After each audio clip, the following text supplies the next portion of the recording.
All right, guys, we have got our Tennessee Titans in-depth preview here.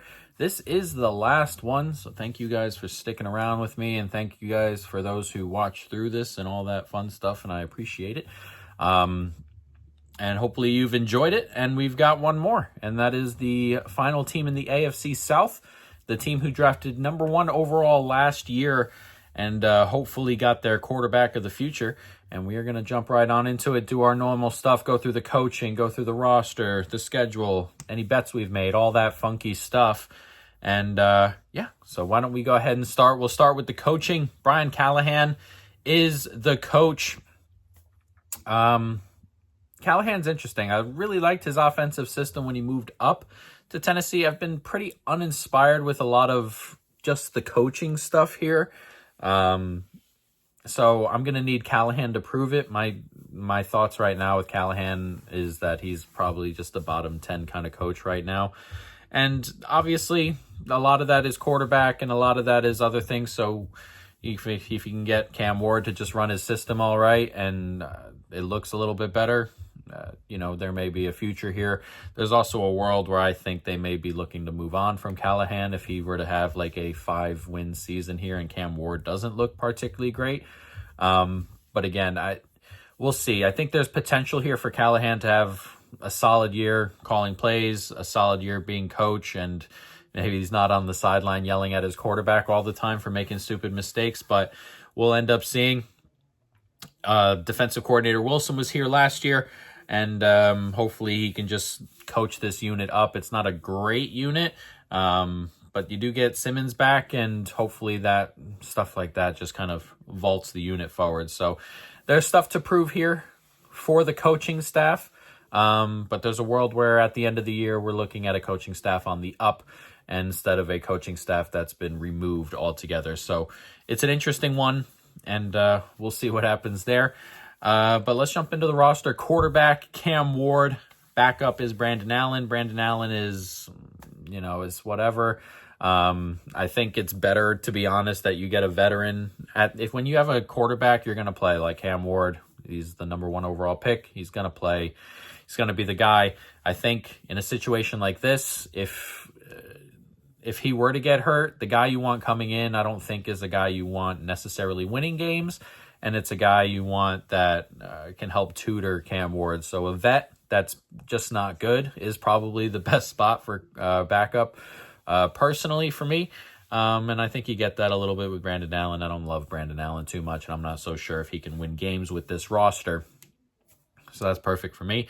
And then Cam Ward, number 1 overall pick last year. Again, we'll see. I can't tell you anything about Cam Ward in terms of what he'll be like as an NFL player until we see it on the field.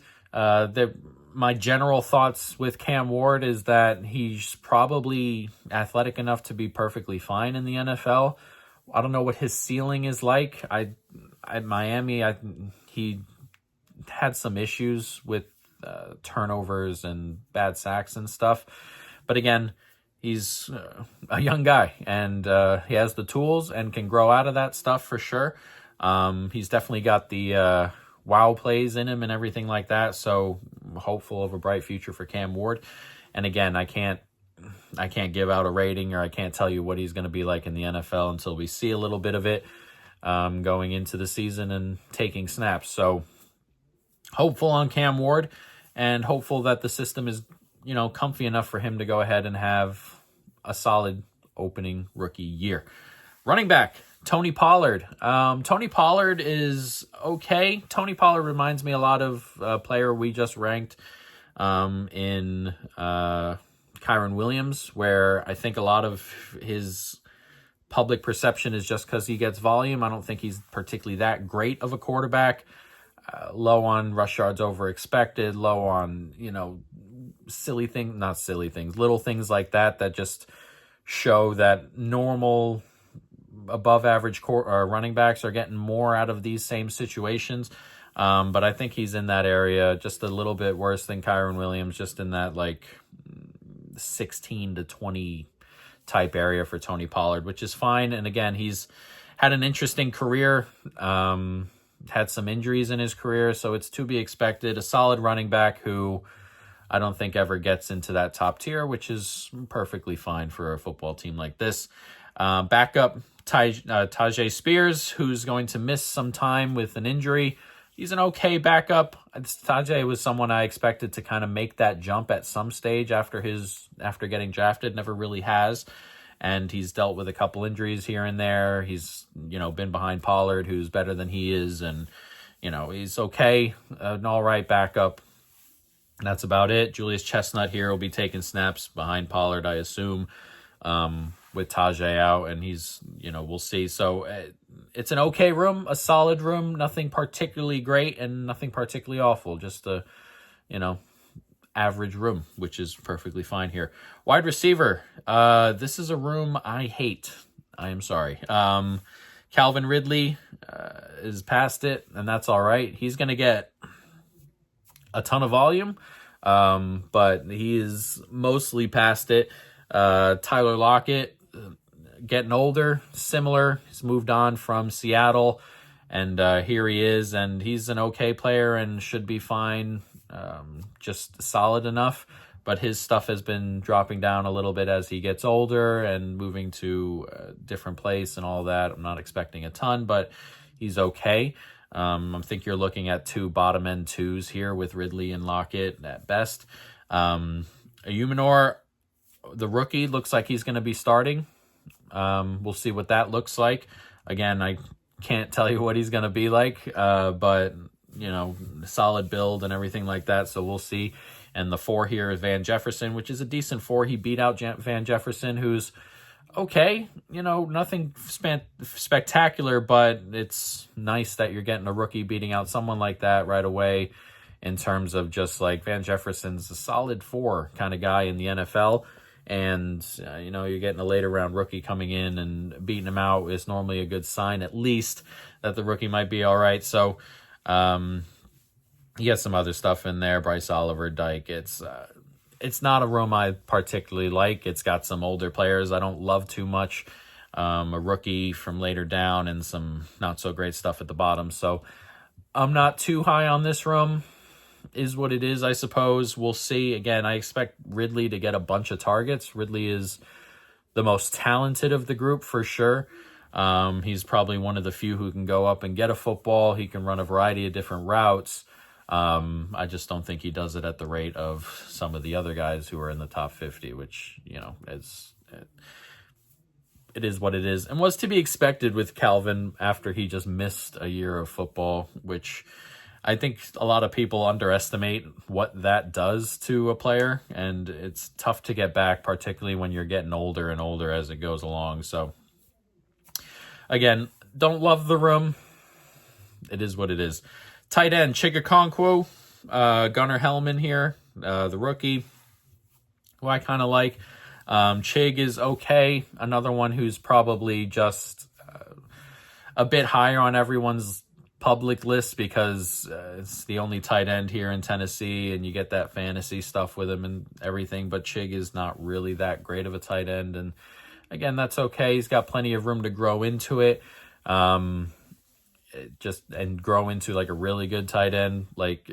Tight end is an interesting one because it normally takes 4 or 5 years for most tight ends to really hit the ground and get going.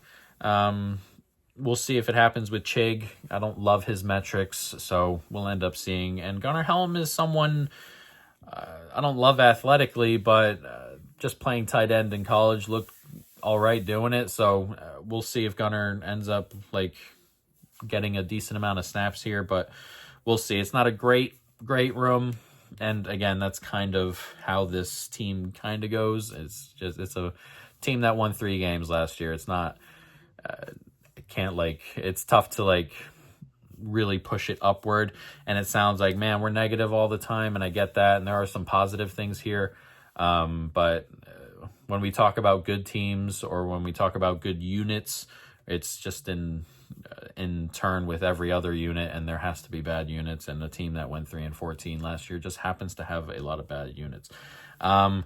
Offensive line. This is an interesting one. I think this one can go quite a fair way up throughout the year. They add Kevin Zeitler, which is a really good addition. He's been excellent for a while now. The rest of it is... It's interesting because they haven't played particularly well. Like J.C. Latham is young, hasn't played particularly well yet. Skoronski's young, hasn't played super well yet. But there's talent there, and you're looking at a ceiling that's pretty high, I would say, with Skoronski, with J.C. Latham. Dan Moore is average. He's okay, nothing spectacular. Cushenberry is just not good, and, we hope he can take a step up. But, again, you're looking at an offensive line here that has one really good player and 3 average ones and a bad one, and just some growth out of the 2 younger guys, and you're looking at 3 really good players on the offensive line with an average one and a bad one. So there's definitely room for growth here, and it's a unit. Excuse the dogs, they're going to bark in a minute. There's a unit. As a unit, there's genuine potential to go from where we have them at 20-something up into, it's like 21 maybe, up into like the 12, 13 range genuinely. So there's potential here for the unit to be a genuinely good offensive line, which is what Cam Ward will definitely like, which Brian Callahan will definitely like. So we'll see. But there's also potential that this is just a slightly below average unit if Latham and Skoronski don't take those steps forward. So we'll see going forward there. But there is some young talent here, and hopefully they can make the step up. Defense, interesting. Defensive line is okay. Interior is pretty good. You get Jeffrey Simmons back, which is gigantic. He is an elite player. Sebastian Joseph Day, top 25 guy. You're looking at 2 good players in the middle. T'Vondre Sweat, another one, top 15 dude last year. So you're looking at 3 guys in the top 25-ish and 1 really, really elite player. So the interior is nice. There is talent on the interior, solidity on the interior, and hopefully Jeffrey Simmons just comes back and he's who he has been his whole career so far. Obviously missing so much time with an injury is tough, and you don't necessarily always come back hitting the ground running. But if he does, you're looking at a really great interior. Edge is the problem here. The best edge here is Arden Key. And he's like borderline top 40 type edge rusher, which is not great. Drummond Jones is, not great. Everything else is really not great. So you're looking at a unit that you're hoping the interior is good and stays healthy, because the rest of it is really not that great. If Arden Key can get some pressures and play like a top 30 guy, maybe this defensive line takes a genuine jump up into a really good spot. But until then, it's just the interior. And again, it's nice to have a really great interior, but teams theoretically are just going to run outside, and you don't have to double up on pass rushers. You can double up on guards in the middle and, get some quick passes off and stuff like that. So there is a worry here that the edge rushing group just isn't getting enough pass rush and isn't doing enough to really force problems with the quarterback. But again, the interior is so good that it may just do it on its own. So we'll see. Excuse me. And again, interior great, exterior not so much on the D-line. Linebacker, not good. Cody Barton is the best linebacker here. He's like a top 50 guy maybe. It's a really bad unit. He's all right as a run defender. Really bad in coverage. Cedric Gray looks like he's going to be the starter. Was really bad last year in his limited snaps. So this is probably one of the worst units in the NFL linebacker-wise. There's no coverage, very little run defense outside of Cody Barton, and they're kind of just bodies out there, which is, again, to be noted on a team that won like 3 games last year. So it's a problem. And that's just what it is. There's no real world where we can kind of push that particular portion of the team forward unless somebody becomes a free agent and they really like, or anything like that, or they have money for it or anything like that. It's just going to be a really, really bad room. Secondary, this is an interesting one because it's ranked pretty low for me right now, but there is genuine potential to kind of go up. I really like the safety room. Quandre Diggs is good. Amani Hooker is good. These are both guys who are top 30 guys for sure. Mike Brown had a good year last year. Like, this is a safety room that's got talent on the top end and solidity and a little bit of depth as well, which is always important. So you're looking at 3 safeties here that are genuinely good. So that it's a nice bright spot in the secondary. Corner is, we'll see. Snead is obviously the big thing here. They signed Snead to this huge contract, doesn't play well, has injuries. He needs to get back to what he was in KC. If he doesn't get back like to even half of that, like last year he was genuinely horrible. But like, if he doesn't get back to being like a really good corner, you're looking at a group that's pretty bad. Like Snead, obviously, and then Womack was pretty solid last year. Everything else was not. McCreary wasn't. Baker wasn't. So a lot of this secondary a lot of the corner group hinges directly on Snead coming back to form, and if he does or not. And there's questions on if he can get back there. There are questions on if he can ever just kind of work his way back into an elite corner. I'm skeptical, but anything can happen. And again, the whole corner room probably is just hinging on that one particular thing. But again, I really like the safety room. The problem with a lot of the stuff on this team that I like is that, like, maybe not the team as a whole, like the interior doesn't matter as much as the edge, though, in terms of the D-line. But again, it's very important. But like, safety is not one of those positions that's super important, but you got a talent there. And then corner is the problem, or, linebacker problem, wide receiver in this day and age problem. So like, there are bright spots on this football team and some spots on this football team that are obviously problematic. And again, we're talking about a team that won 3 games last year, so it's tough to like be super, super positive. But again, there are bright spots. I think the offensive line can be good. We like the safety room. We love the interior of the defensive line. Running back is solid. We're hopeful of the quarterback that was drafted number 1 overall. So there are things I like, and I don't think necessarily talent-wise this is like another 3-14 team, which we'll go through the schedule in a minute, but I think there's genuine potential here with this team this year. We'll see. But let's jump into the schedule. At Denver to start. This is like the worst possible start, to be completely fair, speaking of all the thoughts that I have here in terms of being decent. This is like the worst possible start they could have had. Taking a rookie to altitude against this defense, this secondary is really bad. And then the offensive line is going to get their test. This Denver defensive line is good and capable. And then again, this is a defense that has some good-looking stuff here, but it's also a Hall of Fame offensive coach having all summer to plan for it. So it's a pretty bad spot here. Then you get the Rams at home, Indianapolis at home, and then a weird quirk. 3 road games in a row here at Houston, at Arizona, at Las Vegas, before New England at home, and then back out on the road at Indianapolis. So there's 4 road games and 5 there. That gets made up on the back half weirdly, but yeah, very interesting. And then you get the home game against the Chargers and the bye, and then 3 more home games in a row. Houston, Seattle, Jacksonville, which is all nice. There's a 5-week period there where you're not even leaving Nashville, which, again, another weird quirk that doesn't happen in this series or in the NFL as much. Bye in the middle, which is fine. But that Jacksonville game's a really nice spot. Seattle game's a really nice spot. There are some nice spots in the back end here.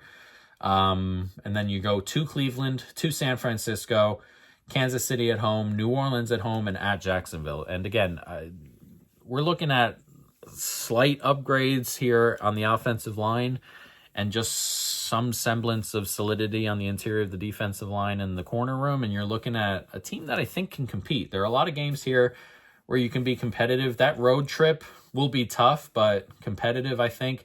New Orleans, Indianapolis, and then that 4-game homestand over 5 weeks there are beatable teams there. You got New Orleans on there, Jacksonville on there. There's a world where this team can reach 7-8 wins genuinely. So it's an interesting group. It's an interesting schedule. And we have a bet to the positive side on the Tennessee Titans. Titans to finish third in the division, exactly at plus 230, $1 bet for us in our challenge. Again, I think there's a world where this team can reach into the 7s and 8s. But also there's a world where 6 might do it, or 5 might do it, considering how this division is. The Colts could potentially be a dumpster fire. The Jags have some positive movement in them, but also are the Jags, a new coach and a defense I don't love too much. Houston, worst offensive line in the league. There's a world where somebody really has a bad season, and the Titans just take a slight step forward and win 6 or 7 games and end up not last in this division. So we like that one. Titans to finish third in the division at plus 230. And we are done.